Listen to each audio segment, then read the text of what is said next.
Og i vinterhalvåret kommer jeg til at tage rundt forskellige steder og tilbyde nogle timer i Kildefryd.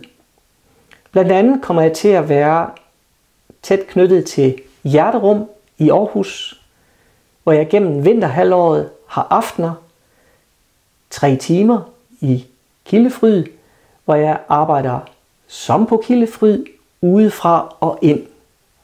Først med fokus på kroppen, hjernen og sidst hjertet. Udover Hjerterum vil jeg også være at finde på forskellige højskoler, på friland, vinterbadeklubber, yogastudier og andre steder i Danmark. Og det er som sagt i løbet af vinterhalvåret.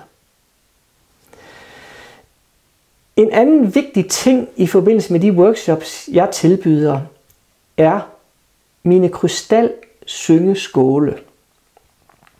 Siden 2005, hvor der skete noget i mit hjerte, har jeg været draget i retning af krystaller, krystalsyngeskåle, gongs, fugle, fløjt, dyr, blomster, former, hvor igennem den rene hjerteenergi strømmer.